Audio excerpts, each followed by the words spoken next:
What's up, YouTube? Welcome back to my channel. My name is Shawnie. That's Venus, and Mars is walking right there. And we are Pivot Pixie. If you are new here, make sure you hit subscribe. And if you're already part of the family, what's up? What's good? What's popping? Welcome back. I love you for loving me. I do. I really do. This video is so random, hence me being in my robe. Y'all, I was literally about to get in the bed. It is storming here and I was in my feelings. So I was like, I want to talk about my feelings right now.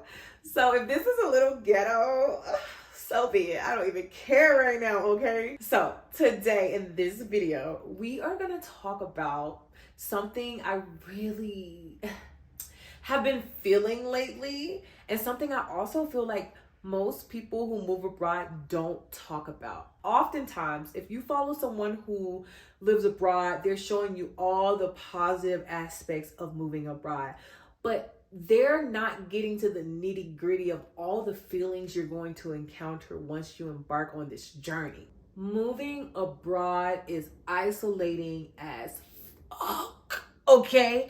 And don't let anyone tell you otherwise. I don't care if it looks like they're having a ball.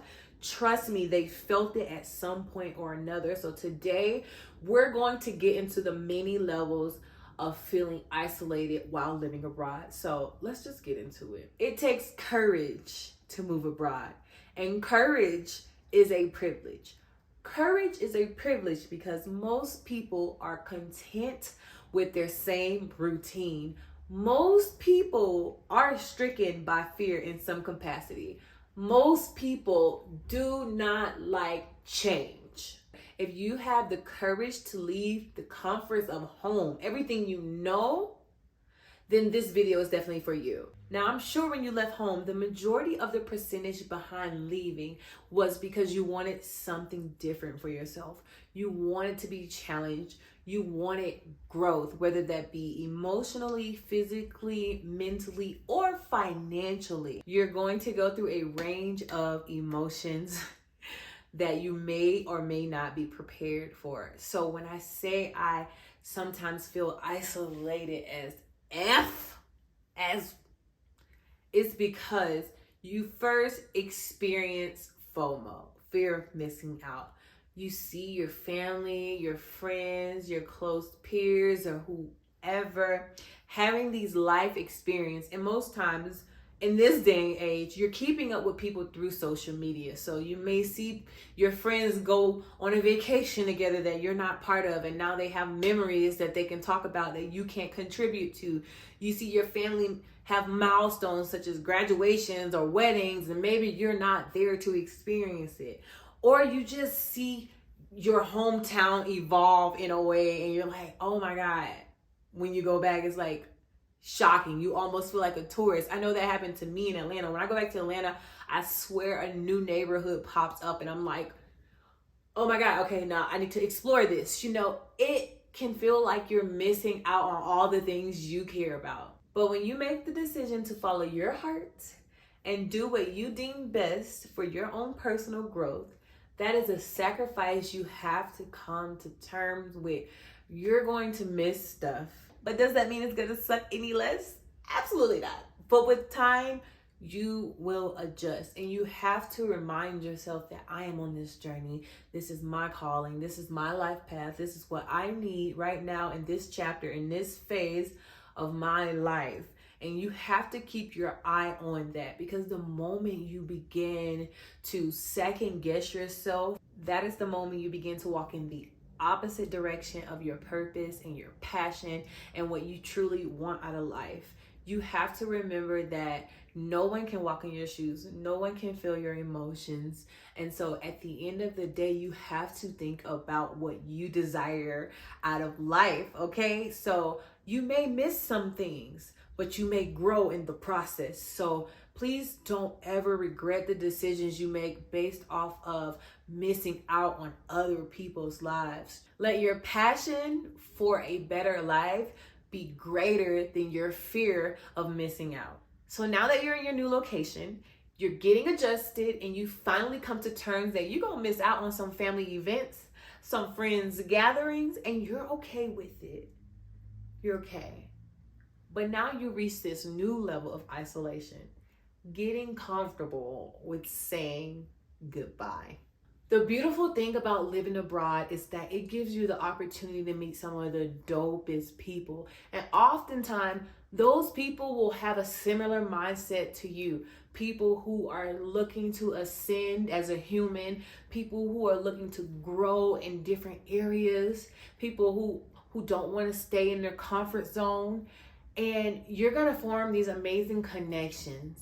But a lot of the time, when you meet these people, they are on similar journeys that may not be ending where you are. So that might just be a stop on their journey called life. Therefore, you form bonds, you've made memories abroad together, and they may say, oh, I'm only going to be here for 3 months. So now you have to wrap your mind around the fact that you just made a friend that you have to say goodbye to soon. And that was something I didn't realize I would deal with when I decided to move abroad. Always saying goodbye. I feel like I'm always starting my friend group over, and it's exhausting. It is so exhausting. As someone who loves community, who needs sisterhood, who loves to have meaningful bonds and relationships with people, it breaks my heart when people leave. It breaks my heart when I left Playa del Carmen and left someone there that I genuinely had like this soul sister bond with. And that is also something you have to become comfortable with. As much as you want to stay, as much as you want them to stay, we all are on our different journeys, and you got to allow people to leave and know that you will see them when you see them. You all will cross paths again. And that's the beauty of social media, right? You form this bond, but at least you can still keep up with people. And the phone still exists, y'all. I don't know if y'all remember that, but you can still pick up the phone and holler at somebody. How you been? What you been up to? You on my mind, right? The bond doesn't have to break because you're not physically in each other's presence anymore. And that's what I had to remind myself, like, to be intentional about nurturing bonds, to be intentional about keeping up with people that have made an impact on my life and showing them that I still desire to keep this connection strong, even though we are not physically in the same location anymore. So yeah, that's definitely something you have to get comfortable with, saying goodbye. I've never been good at saying goodbye. I'm emotional, I'm a crybaby, and it hurts. It hurts so bad.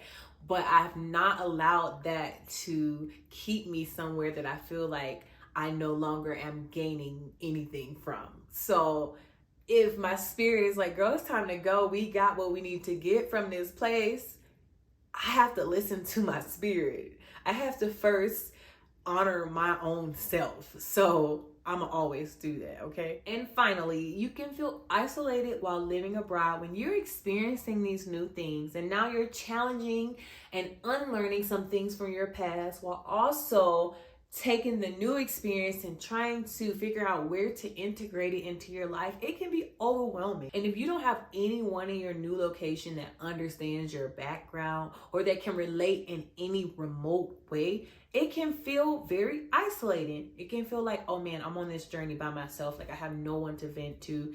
And maybe you come from a family where nobody ain't never been nowhere. Everyone's still in their hometown and they just don't get your plight.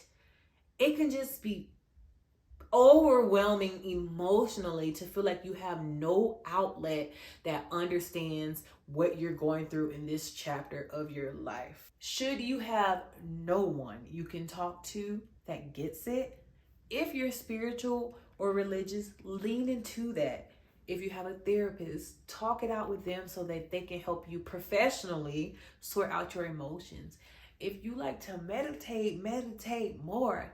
There are other ways to release when you're feeling overwhelmed with this lifestyle change that you have chosen to embark on. But never, and I mean never, regret your decision. Because even if it doesn't play out the way you had it pictured in your head, you were meant to embark on this for a reason. You will take something from this experience that will elevate you as a human being. Think of yourself as a seed. When you're being planted, it is dark. You don't know what's going on. This is new soil, but eventually roots will form and you will find your bearings. And from that, you will experience growth. That growth could be a lesson or a blessing, but either way, take some from that experience and know that you are exactly where you need to be. Isolation and loneliness is definitely something that you will encounter when you decide to leave home and embark on a new journey in a completely different destination. But just know that this too shall pass. All right, y'all. So that's what I was in my feelings about. It was on my heart and I just needed to share. I know it's super impromptu and last minute. Look at me. But sometimes I feel like I don't want to be perfect. Every video I post doesn't have to be aesthetically pleasing and, just right. Like, I want to present raw, real emotions. And this is something I have been feeling lately because I haven't really made friends in this new location. And today I went to an event where I was supposed to meet somebody and they didn't show. And so I was kind of like disappointed, but I ended up still having an amazing time. So I was just realizing that I really have to lean into knowing that I don't need people to have fun and that sometimes I have to just go alone. You just got to go alone sometimes and you can still get something from that experience. So I wanted to share that with y'all and I hope that touched somebody or somebody can relate. And if you can, drop a comment, give this video a thumbs up, and I'll see y'all in the next one. Peace.